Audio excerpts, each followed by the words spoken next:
Hey guys, new episode. Today we're going to be talking about phono preamps or phono stages.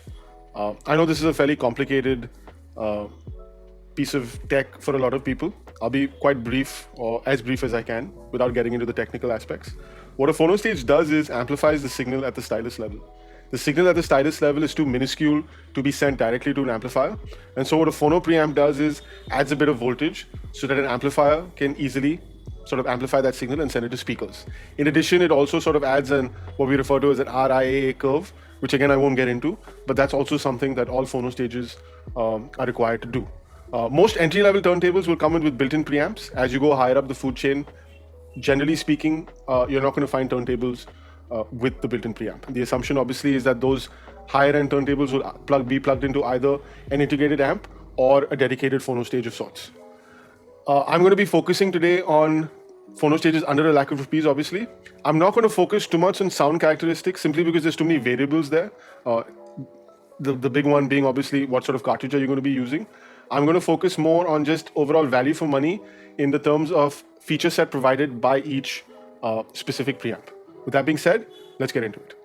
At number one, I have the Rega A2D Phono.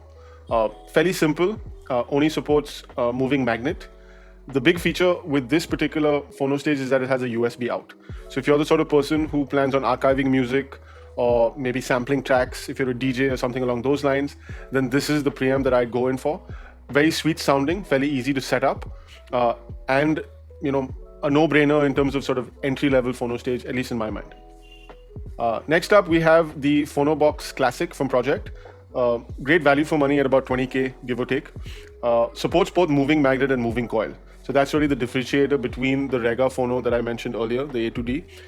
If you have aspirations of moving to a moving coil, I think that this is a great value for money choice.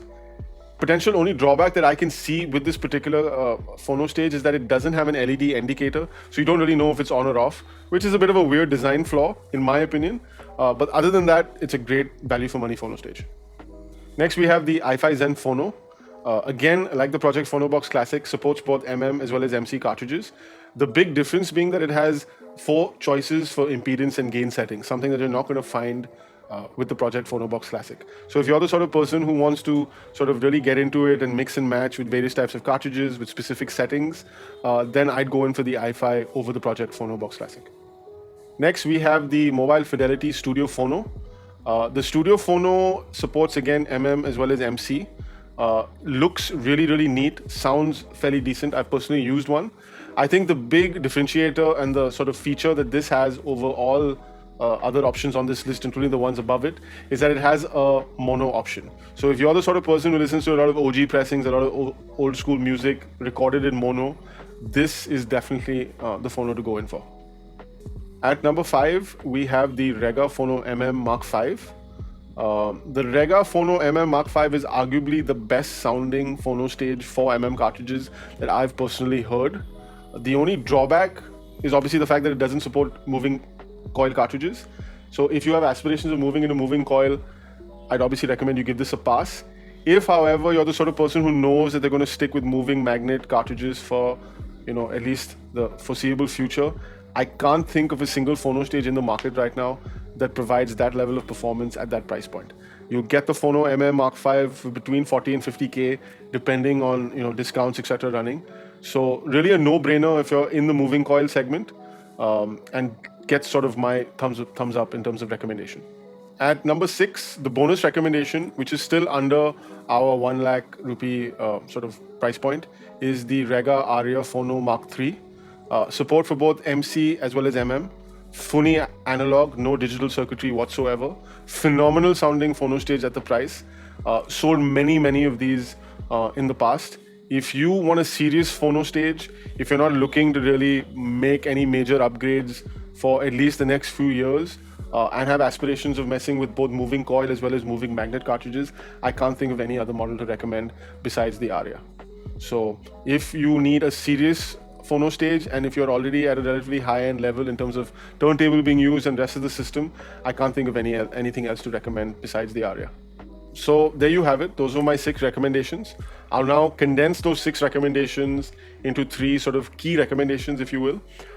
To start off with, if you're beginning your journey and you absolutely need an entry-level phono, I would not look into anything besides the Rega A2D phono. If you need USB, if you're a DJ who needs to sample music, or if you're looking to archive some very rare music, again, a great choice. One above that would be the iFi Zen.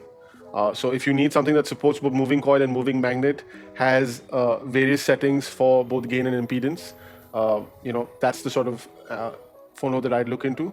As my third recommendation, I'm going to go in with the Aria. That's sort of top of the line at that price point. Support for both moving magnet as well as moving coil. Sounds exceptional. If you have a high-end turntable or have aspirations of getting a high-end turntable, that's really the choice that I would look at. A couple of things that I'll add here now is focus on investing on good interconnect cables. They do make a big difference.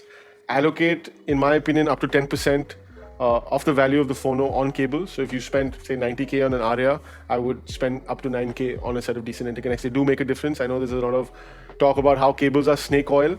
They can be snake oil, but at this sort of price point, generally they do deliver sort of significant performance boosts. Everything that I've spoken about today can be found in the links in description below. I've got primers on phono stages as well as cartridges. So we talk about things like, what is a phono preamp? What's the RIA curve? What's a moving coil cartridge? What's a moving magnet cartridge? What's the difference? Which sounds better? What are the drawbacks, etc. This is a fairly confusing aspect. So it's good to be able to have something to read at.